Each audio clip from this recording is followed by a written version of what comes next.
Hello, welcome to the channel. My name is Job ter Haar and I would like to talk a little bit about grace notes, portamenti. As you know, sometimes a grace note means portamento, and there is some early mention of that in Bayeux's cello method from around 1800, which he wrote for the conservatoire. And to illustrate his point, he gives a little piece, and it sounds kind of funny because it has a lot of portamentos. Sounds like this.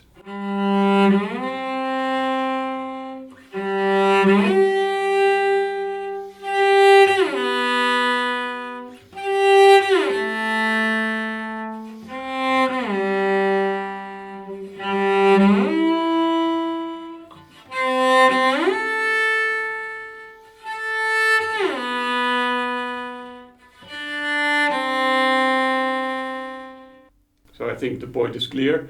Romberg does it a little bit more subtle in his method from around 1840. He actually writes it in a very beautiful little piece that he uses as an example for ornamentation. And one of the ornaments, apparently, he writes, is making a portamento, and the portamento can be notated with a grace note. And it sounds like this.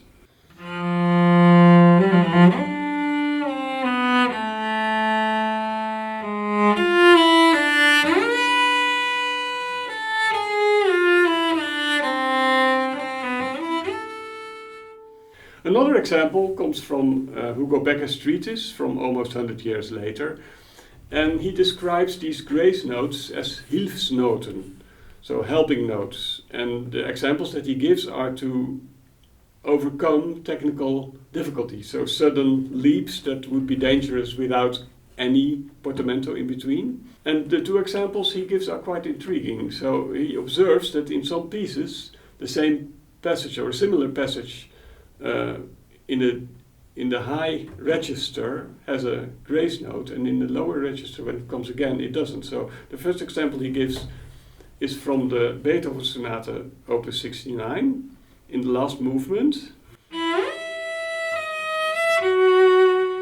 and then it comes again, and then you stay,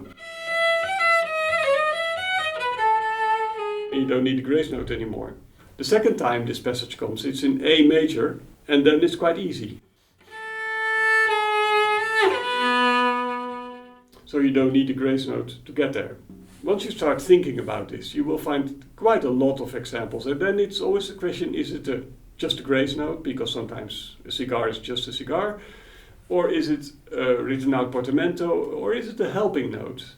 A very clear example of a helping note is in the second Hungarian dance, in the transcription by Alfredo Piatti, which is quite difficult as it is, but Piatti always gives you certain tools, certain little pieces of help to make it manageable. So it starts like this. And there comes a very difficult jump to F, which I usually miss, but there is a grace note before, and then it's quite doable.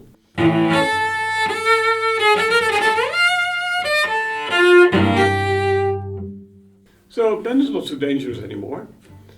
The next example is clearly a portamento, I think. It's at the end of the third movement of the Chopin Sonata, and it's the penultimate bar, goes like this.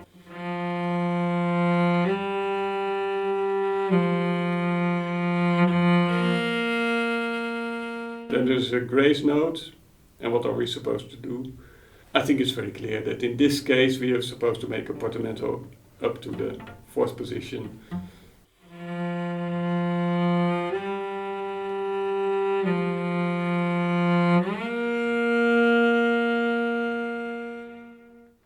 Makes much more sense than the dry version over two strings.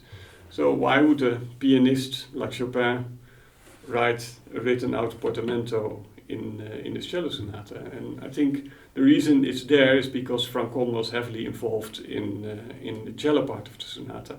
Franchomme himself has some lovely compositions, and some of them have also interesting grace notes that are probably also portamenti. And I'll give one example, and it comes from the Nocturne, Opus 14, number 2.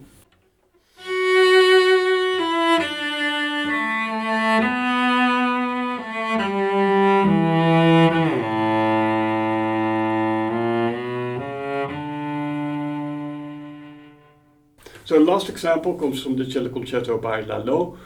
And in the third movement, in the introduction, there's a grace note that is sometimes nowadays played on 2 strings, and I don't think that is a great solution. So it goes like this.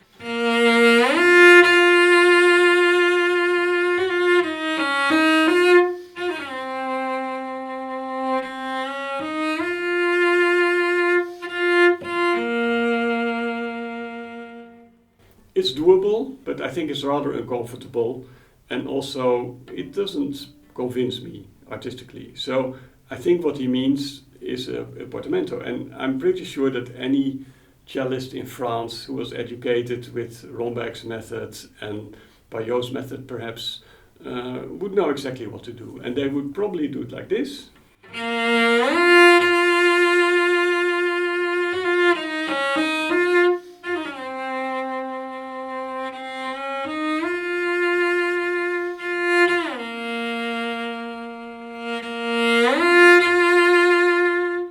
Then the whole melody is on 1 string, which makes much more sense, of course. So to prove my point, I will play now the same passage when it comes back in the fast part of the third movement, and there Lalo explicitly writes glissé in this spot.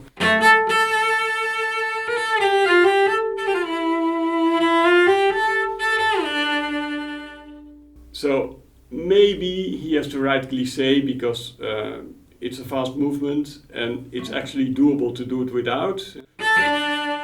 Or maybe like that. So just to be sure, he wrote glissé there. Should I make an end? Did you do Schumann? No, I didn't. Second time.